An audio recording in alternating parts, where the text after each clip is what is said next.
நம்முடைய கர்த்தராகிய இயேசு கிறிஸ்து நாமத்தினால் உங்களுக்கு வாழ்த்துக்களை தெரிவித்துக் கொள்கிறேன். பிரியமானவர்கள், நாம் தேவத்துவம் என்ற தலைப்பின் கீழாக தேவனுடைய வார்த்தைகளை நாம் பார்த்து கொண்டு வருகிறோம். கடந்த பாகத்தில், முதலாம் பாகத்தில், தேவத்துவத்தின் பரிபூரணமெல்லாம் அவருக்குள் வாசமாக இருக்கிறது என்று சொல்லி இயேசு கிறிஸ்துவுக்கும் சகல வல்லமையும் இருக்கிறது என்பதை நாம் பார்த்தோம். தேவத்துவத்தில் 3 நபர்கள் இருக்கிறார்கள். பிதாவாகிய தேவன், குமாரனாகிய இயேசு கிறிஸ்து, பரிசுத்த ஆவியானவர். இந்த மூவரும் ஒன்றாய் இருப்பதை தேவத்துவம் என்று வேதத்தில் பதிவு செய்யப்பட்டிருக்கிறது. கர்த்தத்துவம் என்று சொல்லப்பட்டிருக்கிறது. கர்த்தத்துவம் என்று சொன்னால் தேவனுடைய வல்லமையை இயேசு கிறிஸ்துவுக்கும் பரிசுத்த ஆவியானவருக்கும் அவர் கொடுத்தார் என்பதின் பொருள் அது. இன்றைக்கு இந்த தேவத்துவத்தில் இருக்கிற 3 நபர்களில் இயேசு கிறிஸ்து எவ்வளவு இன்றியமையாத வல்லமையுள்ள ஆண்டவர் என்பதை ஆதியாகமம் 1ஆம் அதிகாரம் 26வது வசனத்தை நாம் பார்த்தோம் என்று சொன்னால், பின்பு தேவன் நமது சாயலாகவும் நமது ரூபத்தின்படியாகவும் மனுஷனை உண்டாக்குவோமாக என்று சொன்னார். நமது சாயல், நமது ரூபம் என்று சொன்னால் பன்மையில தேவன் அங்கு பேசுகிறத நாம் பார்த்தோம். நாம் சேர்ந்து மனிதனை உண்டாக்குவோம் என்று சொன்னார்.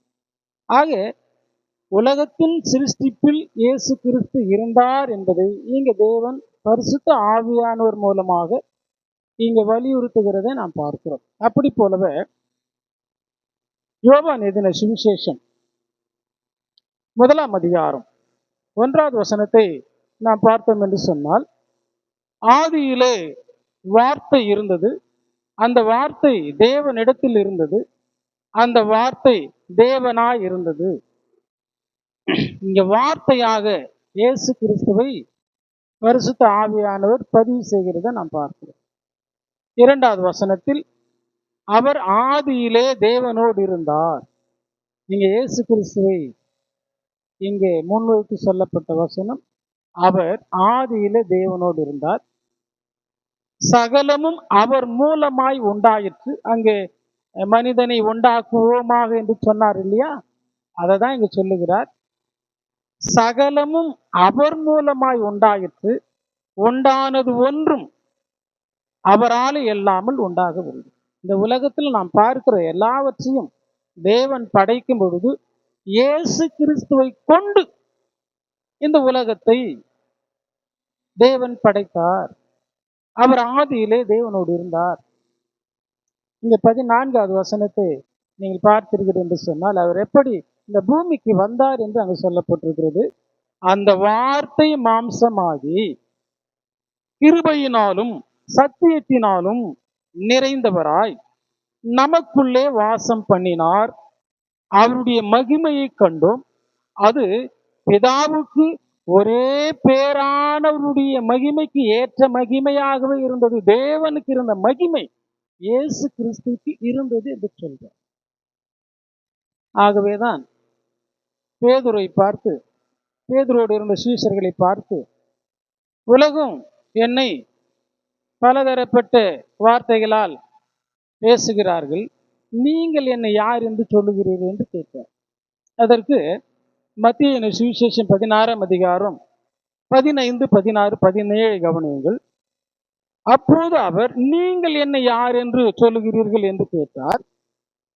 சீமோன் பேதுரு பிரதியுத்தரமாக, நீர் ஜீவனுள்ள தேவனுடைய குமாரனாகிய கிறிஸ்து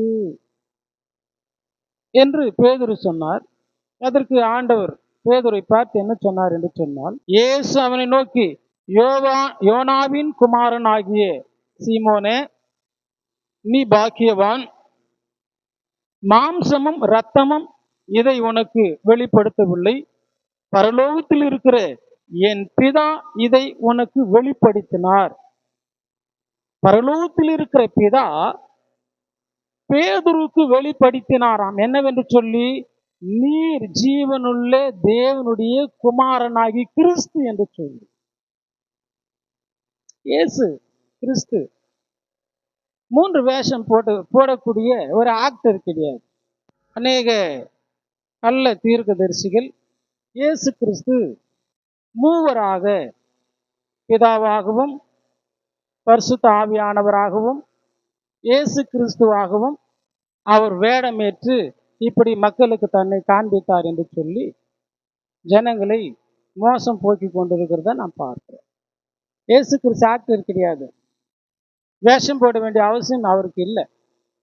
இயேசு கிறிஸ்து யார் என்று ஜனங்கள் சொன்னார்கள் என்று அவர் அறிந்து கொண்டு பேதுருவை அவர் கேட்கும் பொழுது பேதுரு சொல்லுகிறார், தேவன் அவருக்கு வெளிப்படுத்தி இருக்கிறார், நீர் தேவனுடைய குமாரன், நீர் கிறிஸ்து என்று சொன்னார். ஆகவே என் கண்பானவர்களே, அன்பு தேவனுடைய ஜனமே, தேவத்துவத்தில் ஒரு நபர் அல்ல, மூவராக இருக்கிறார்கள். இன்னொரு வசனத்தை நாம் பார்க்கலாம். மத்தேயு சுவிசேஷம் 3ஆம் அதிகாரம் 16 மற்றும் 17வது வசனத்தை நாம் கவனிக்கலாம். இயேசு கிறிஸ்து யோவான் ஸ்நானகன் மூலமாய் யோர்தான் நதிக்கரையில ஞானஸ்நானம் பெற்றுக்கொண்டு அவர் கரையேறுகிறார். இப்ப கவனிங்க, இயேசு ஞானஸ்நானம் பெற்று ஜலத்திலிருந்து கரையேறின உடனே இதோ வானம் அவருக்கு திறக்கப்பட்டது. தேவாவி புறாவை போல் இறங்கி தம்மேல் வருகிறதை கண்டார். பரிசுத்த ஆவியானவர் புறாவை போல இறங்கி வருகிறதை இயேசு கிறிஸ்து பார்க்கிறார். அந்த சமயத்துல இயேசு கிறிஸ்து யோர்தான் நதிக்கரையில் இருக்கிறார். இயேசு கிறிஸ்து நதிக்கரையில் இருக்காரா? பரிசுத்த ஆவியானவர் அவர் மீது வந்து உட்கார்ந்தார். இப்ப 2 பேர் கரையில் இருக்காங்க. 3வது நபர் வானத்திலிருந்து பேசுகிறதை இப்போது நான் படிக்கிறேன், கவனிங்க. அன்றியும் வானத்திலிருந்து ஒரு சத்தம் உண்டாகி, இவர் என்னுடைய நேசகுமாரன், இவரில் பிரியமா இருக்கிறேன். வானத்திலிருந்து வந்த சத்தம், இவர் என்னுடைய நேசகுமாரன் என்று பரலோகத்தின் பிதாவானவர் அங்கு சத்தத்தோடு சொல்லுகிறதை நான் பார்க்கிறேன். இது ஒரு தீர்க்க தரிசன வசனம். ஏனென்று சொன்னால், யோவான் ஸ்நானகனுக்கு ஒன்று சொல்லப்பட்டிருந்தது, பரிசுத்த ஆவியானவர் யார் மீது வந்து அமருகிறாரோ அவர்தான் மேசியா, இயேசு கிறிஸ்து என்று நீ அறிந்து கொள்ள வேண்டும் என்று அவருக்கு சொல்லப்பட்டிருந்தது. அது எங்கே இருக்குதுன்னு சொன்னா, ஏசாயா 11ஆம் அதிகாரம் வசனம் 2 கவனியுங்கள்.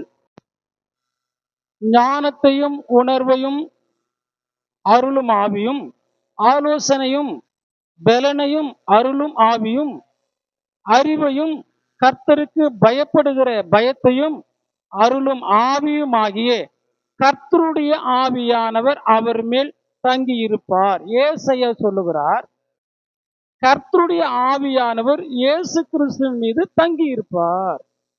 ஆக இந்த தேவத்துவத்துல ஒருவர் மாத்திரமில்ல, 3 நபர்கள் இருக்கிறார்கள்.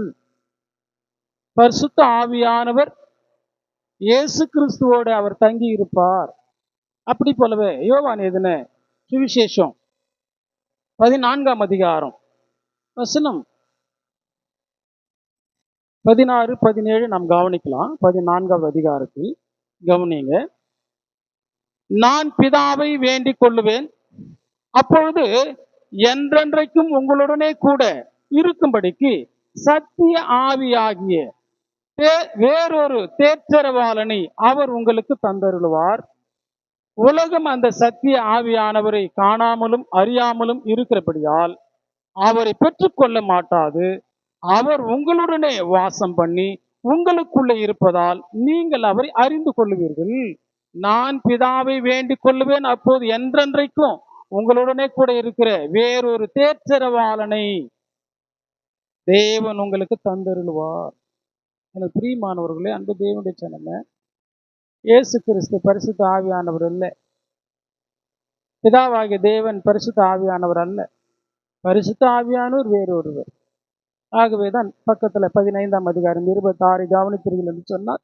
யோவான் எழுதின சுவிசேஷம் 15ஆம் அதிகாரம் வசனம் 26 வாசிக்கிறேன், கவனமாய் கேளுங்கள். பிதாவினிடத்திலிருந்து நான் உங்களுக்கு அனுப்ப போகிறவரும் பிதாவினிடத்திலிருந்து புறப்பட்டு வருகிறவரும் ஆகிய சத்திய ஆவியான தேற்றரவாளன் வரும்பொழுது அவர் என்னை குறித்து சாட்சி கொடுப்பார். இங்கே பிதாவினிடத்திலிருந்து பரிசுத்த ஆவியானவர் வருவார். இயேசு கிறிஸ்து பிதாவினிடத்திலிருந்து வந்தார். அப்படி போலவே பரிசுத்த ஆவியானவரும் பிதாவினிடத்திலிருந்து வருவார் என்று சொன்னார். அப்போஸ்தலர் 10:38 கவனிங்கள். அப்படி போலவே நசரேயனாகிய இயேசுவை தேவன் பரிசுத்த ஆவியினாலும் வல்லமையினாலும் அபிஷேகம் பண்ணினார். தேவன் அவருடனே கூட இருந்தபடியால் தேவன் இயேசு கிறிஸ்துவோடு இருந்தார். பரிசுத்த ஆவியினால் அவரை பலப்படுத்தினார். இயேசு கிறிஸ்துக்குள்ளே பரிசுத்த ஆவியானவர் இருக்கிறார், பிதாவாகிய தேவன் இருக்கிறார். ஆகவேதான் தேவன் அவருடனே கூட இருந்தபடியால் அவர் நன்மை செய்கிறவராக பிசாசின் வல்லமையில் அகப்பட்ட யாவரையும் குணமாக்குகிறவராகவும் சுற்றி திரிந்தார். நாம 1 யோவான் 5:7-8 நாம் பார்த்தோம்.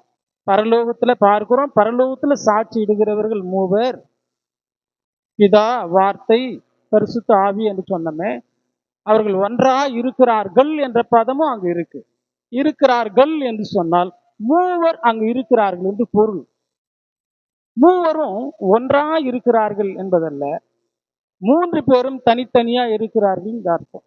ஆகவே பிரியமானவர்கள், அன்பு தேவனுடைய சொன்னமே, இந்த அற்புதமான வேளையில இந்த தேவத்துவம் என்ற தலைப்பில் 3 நபர்கள் இருக்கிறார்கள் என்பதை இங்கே நாம் பார்த்தோம்.